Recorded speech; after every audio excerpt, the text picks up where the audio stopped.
What's good, YouTube? So today I'm bringing you my Blue Eyes deck profile. With the recent reprint of Stardust Cypher Divine Dragon, I feel like now that he's more accessible, a lot more people are going to be inserting the Crimson Dragon package, which I feel is honestly the funnest version of the deck. Just being able to create a board with a bunch of negates on it is honestly my favorite part of Yu-Gi-Oh!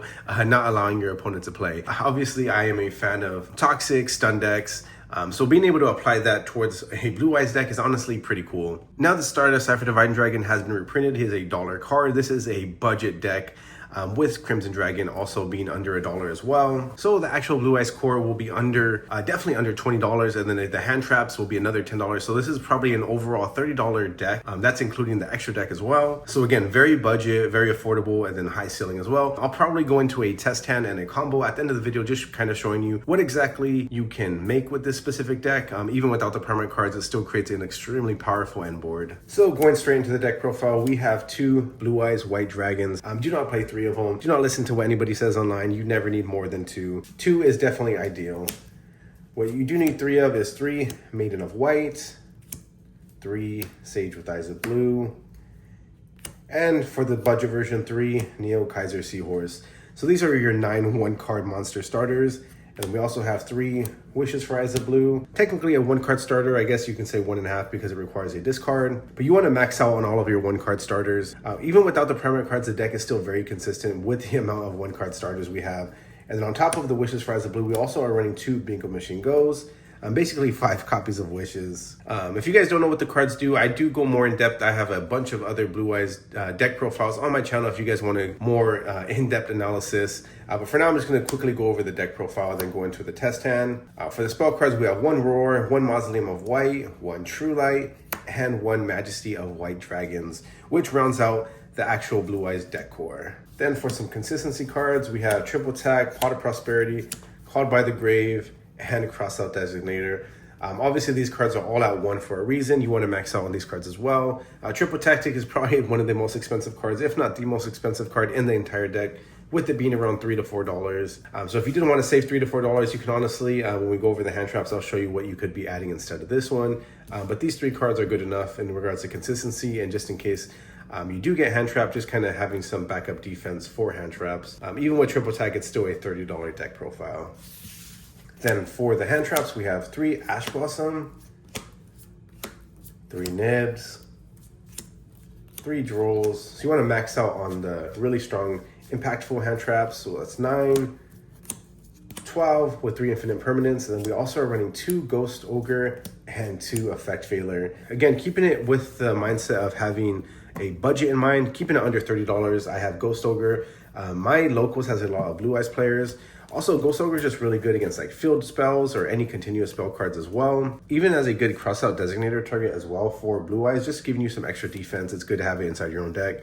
Obviously, if you have cards like Normal Charmies, you can put those in there. But again, keeping budget in mind, I have Ghost Ogre and 2 Effect Veilers. Usually I do run, and if I'm trying to play as competitive as possible, I do just run 1 Effect Veiler.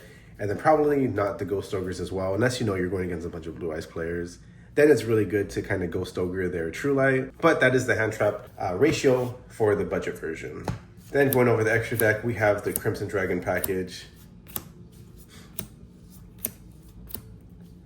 So a bunch of Synchro monsters.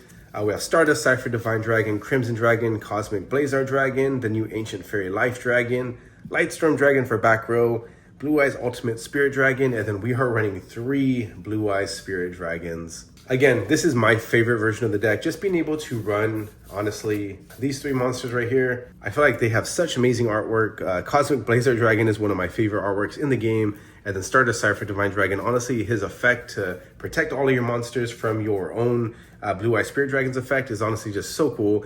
It meshes so well with the Blue Eyes deck. And then also being able to negate and then pop a card. It doesn't necessarily have to pop the card it's negating. You can pop a field or spell card, or any of their set back row, or just a different monster on the board.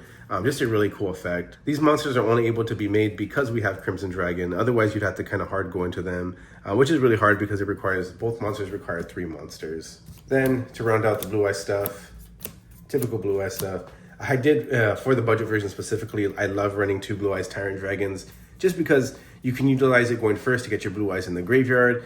And then it's also a great going second card, just being able to blow up all of your opponent's monsters. So I'm gonna quickly shuffle the deck up and then go into a test hand, showing you what the deck can do. And with the amount of 1-card starters, you're usually able to end on a pretty crazy board. And then now that we have the Crimson Dragon package, the ceiling for the end board is a lot higher as well.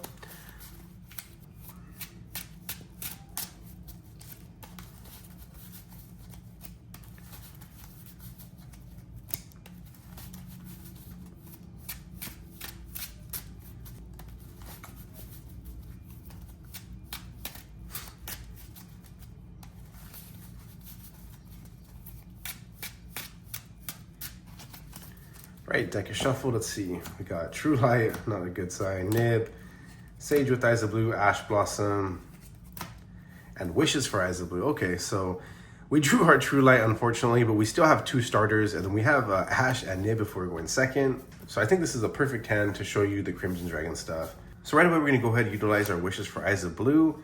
We can discard our True Light to the graveyard, and then Wishes for Eyes of Blue can go ahead and grab us.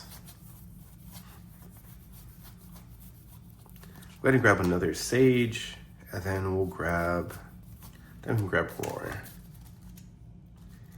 I did get a comment recently saying, why don't you play more than 1 True Light? 1, True Light is a brick, so you never really want to play multiple of your bricks. 2, Maiden of White can actually bring True Light from the graveyard. It doesn't just do it from the deck. So the first line states, you can send this card from your hand or field to the graveyard, place 1 True Light from your hand, deck, or graveyard face up on your side of the field. So you never really need more than 1, because if your True Light does get blown up, you can just utilize Maiden to get it back on another turn. All right, now we can just go ahead, start normal summoning, activate Sage with Eyes of Blue. Sage can go ahead and grab us our Maiden of White. Now we can just go ahead, send our Maiden of White, and put our True Light face up on our side of the field, just to get it in the graveyard. Because now we can go ahead and activate Roar of the Blue-Eyed Dragons. That's going to go ahead and special summon our Blue Eyes from the deck.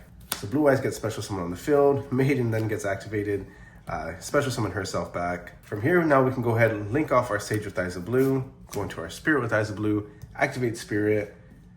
That's going to go ahead and grab us our Mausoleum of White. We can go ahead and place Mausoleum of White down. Now we can go ahead, banish our Wishes for Eyes of Blue. That's going to go ahead and put our Neo Blue Eyes Ultimate Dragon attached to our Blue Eyes White Dragon. This is what I was talking about, why we need 2 Blue Eyes Tyrant Dragons, because now we can go ahead and fuse these 2 and go into our Blue Eyes Tyrant Dragon, putting our Blue Eyes White Dragon in the graveyard. Now we can go ahead, bounce our Spirit. That's going to special summon our Blue Eyes White Dragon. Then we can utilize our second normal summon, Sage with Eyes of Blue. Sage with Eyes of Blue can go ahead and grab us our Effect Veiler from the deck. Now we can go ahead, go into our first Blue Eyes Spirit Dragon. Then we can go ahead, utilize Mausoleum of White, targeting our Maiden of White to send our second Blue Eyes White Dragon from the deck to the graveyard, chain our Maiden of White to then special summon our Sage with Eyes of Blue from the graveyard. So now we can go into our second Blue Eyes Spirit Dragon. Then we can go ahead, utilize our True Light to special summon our Blue Eyes White Dragon from the graveyard. And then from here, we can just go ahead and go bounce our first Blue Eyes Spirit Dragon into a Blue Eyes Ultimate Spirit Dragon, bounce our second Blue Eyes Spirit Dragon into a Crimson Dragon. Crimson Dragon gets special summoned. Now we can put our Crimson Dragon back into our extra deck. And we can go into our Stardust Cypher Divine Dragon. So now Blue Eye Spirit Dragon won't destroy our monsters. And then in case you guys don't know, Stardust Cypher Divine Dragon states, the first time each card you control would be destroyed each turn, by battle or card effect, it is not destroyed. So that protects it from Blue Eye Spirit Dragon's effect to destroy at the end phase. So pretty cool effect. Again, it might as well be a Blue Eyes card. And it's also a monster negate. So once per turn when your opponent activates a monster effect, you can negate the effect, and if you do, destroy 1 card on the field. Pretty cool effect. Then we're gonna go into our third Blue Eyes Spirit Dragon. We're gonna keep this one on the field because we want to utilize the graveyard effect. So with this, we have an Omni Negate with Blue Eyes Spirit Dragon, a Monster Negate, and a pop with Stardust Cypher Divine Dragon. We have a Graveyard Negate with our Blue Eyes Spirit Dragon. This is also going to turn into our Cosmic Blazar Dragon on our opponent's turn, hopefully after we use the graveyard effect. And this is pretty much an Omni Negate as well, because when your opponent activates a card or effect, negate the activation, and if you do, destroy the card. Or when your opponent would summon a monster, negate the summon, and if you do, destroy that card. So we have 3 negates right here. 4 if you utilize the graveyard effect. But again, this will be our end board. And then we also have Hash and Nib still in hand. And then we're able to get our effect veiler off of our Sage. So we have 3 hand traps, 3 negates, and then True Light as well. So really powerful.